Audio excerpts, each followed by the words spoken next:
হরে কৃষ্ণ, দণ্ডবত প্রণাম। মঙ্গলাচরণ করে আজকের ক্লাস শুরু করছি।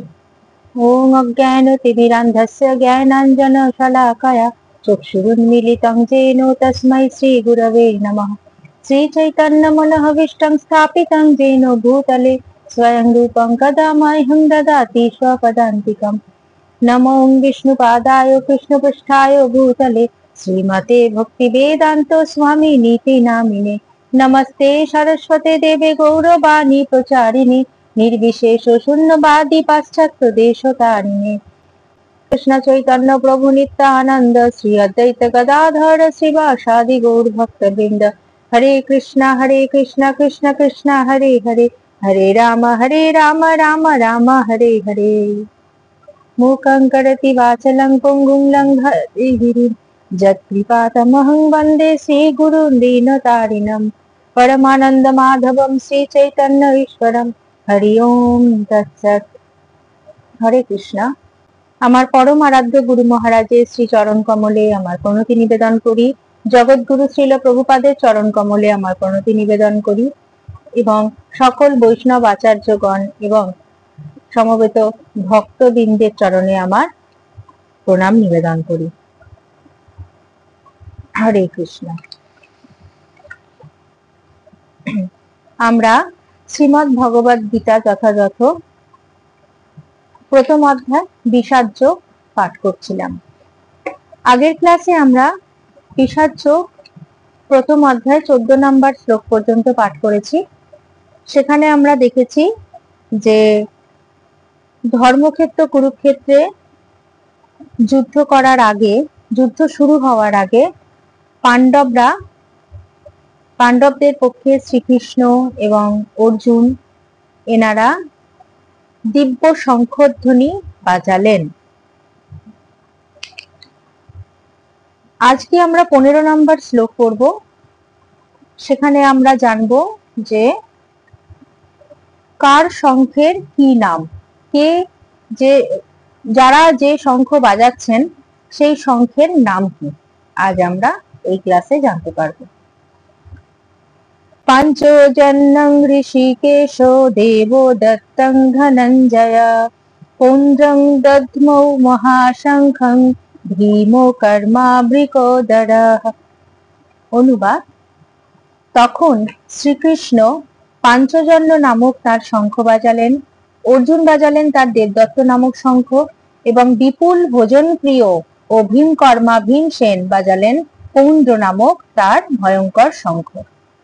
তাহলে আমরা আজকে কে কি শঙ্খ বাজালেন, সে শঙ্খের নাম কি, সেগুলি আমরা পেলাম। ভগবান শ্রীকৃষ্ণ যে শঙ্খ বাজিয়েছিলেন দিব্য শঙ্খ, সেই শঙ্খের নাম কি? পাঞ্চজন্য। অর্জুন যে শঙ্খ বাজিয়েছিলেন সেই শঙ্খের নাম কি? দেবদত্ত।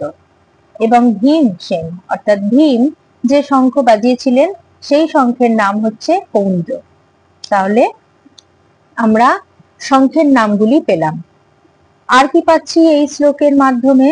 শ্রীল প্রভুপাদ বর্ণনা করছেন। এখানে শ্লোকে ঋষিকেশও বলা হয়েছে। তো এখানে ভগবান শ্রীকৃষ্ণকে ঋষিকেশ বলে সম্বোধন করা হয়েছে। ঋষিকেশ কথার অর্থ কি? ঋষিকেশ কথার অর্থ হলো ইন্দ্রিয়ের অধীশ্বর। ঋষিক বা ইন্দ্রিয়ের অধীশ্বর। তো ভগবান হলেন সমস্ত ইন্দ্রিয়ের অধীশ্বর, অর্থাৎ সকল মানুষের, সকল জীবের, শুধু মানুষ নয়, সকল জীবের শরীরে পরমাত্মা রূপে ভগবান রয়েছেন এবং সেই সকল জীবের সমস্ত ইন্দ্রিয়গুলিকে কন্ট্রোল উনি করেন। তবে তিনি পরোক্ষভাবে করেন। প্রত্যক্ষভাবে কাদের ইন্দ্রিয় তিনি কন্ট্রোল করেন প্রত্যক্ষভাবে? সেটা হলো শুদ্ধ ভক্তের ক্ষেত্রে তার ইন্দ্রিয়গুলিকে ভগবান প্রত্যক্ষভাবে পরিচালিত করেন। কেবলমাত্র যারা শুদ্ধ ভক্ত, সেই সকল শুদ্ধ ভক্তের যে ইন্দ্রিয়, সেগুলি সম্পূর্ণতই সরাসরি ভাবে ভগবানের দ্বারা পরিচালিত হয়। তাই তাই এখানে অর্জুন যে যুদ্ধক্ষেত্রের দিব্য রথের সারথি হয়েছিলেন ভগবান শ্রীকৃষ্ণ আমরা জানি। তো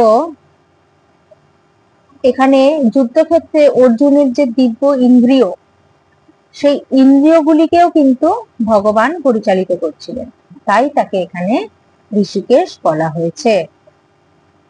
এছাড়াও আমরা তাৎপর্যে পাই ভগবানের বিশেষ বিশেষ কিছু নামের তাৎপর্য। সেগুলি কি না, ভগবানকে আর কি কি নামে আমরা জানি? মধুসূদন, গোবিন্দ,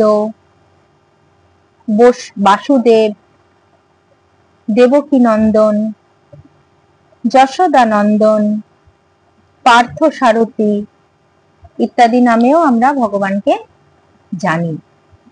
তো মধুসূদন কেন বলা হয় ভগবানকে? না, তিনি মধু নামক এক দানবকে সংহার করেছিলেন, হত্যা করেছিলেন, তাই তাকে মধুসূদন বলা হয়। গোবিন্দ কেন বলা হয়? তিনি গাভী এবং ইন্দ্রিয়, এই ইন্দ্রিয়গুলিকে আনন্দ দান করেন, তাই তিনি গোবিন্দ। বসুদেবের পুত্র হয়েছিলেন, অবতীর্ণ হয়েছিলেন বসুদেবের পুত্র রূপে, তাই তার নাম বাসুদেব। যশোদা মা দেবকী নন্দন হচ্ছে দেবকীর সন্তান রূপে অবতীর্ণ হয়েছিলেন, তাই তিনি দেবকী নন্দন। বৃন্দাবনে যশোদার সন্তান রূপে তিনি বাল্যলীলা প্রদর্শন করেছিলেন, তাই তিনি যশোদানন্দন। আর পার্থ সারথী কেন? অর্জুনকে পার্থ বলা হয় এবং অর্জুনের রথের সারথী হয়েছিলেন বলে তাই তাকে পার্থ সারথী বলা হয়। আর যে বিষয়টি আমরা এখানে দেখতে পাচ্ছি সেটি হচ্ছে ধনঞ্জয় বলে এখানে অর্জুনকে সম্বোধন করা হয়েছে। অর্জুনকে এখানে ধনঞ্জয় কেন বলা হয়েছে? না, অর্জুন বিভিন্ন যাগযজ্ঞ অনুষ্ঠানে ধন সম্পদ সংগ্রহ করার জন্য যুধিষ্ঠির মহারাজকে সাহায্য করতেন, তো সেই কারণে তাকে বলা হয় ধনঞ্জয়। আর ভীমসেনকে এখানে বলা হচ্ছে বৃকোদর, অর্থাৎ তিনি যেমন হিড়িম্বা আদি নানা রকম রাক্ষসকে হত্যা করতে পটু, তেমনি তিনি খুব খাবার দিকেও পটু, তিনি প্রচুর পরিমাণে আহার করতে পারতেন, তাই তাকে বৃকোদর নামে অভিহিত করা হয়েছে।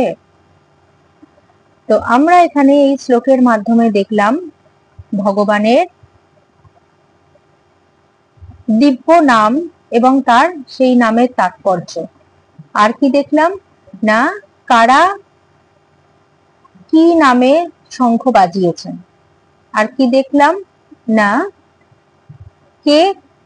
কে কোন শঙ্খ বাজিয়েছেন, অর্থাৎ শঙ্খের নাম। তো আজকের শ্লোকটি আমরা এই পর্যন্ত রাখছি। পরবর্তী শ্লোকে আমরা 16, 17, 18 এই তিনটি শ্লোক একসাথে পাঠ করব। হরে কৃষ্ণ, দণ্ডবত প্রণাম। সকলে ভালো থাকবেন। আমার পাঠ কেমন লাগছে সবাই কমেন্ট করে জানাবেন, খারাপ লাগলেও জানাবেন, ভালো লাগলেও জানাবেন। হরে কৃষ্ণ, প্রণাম।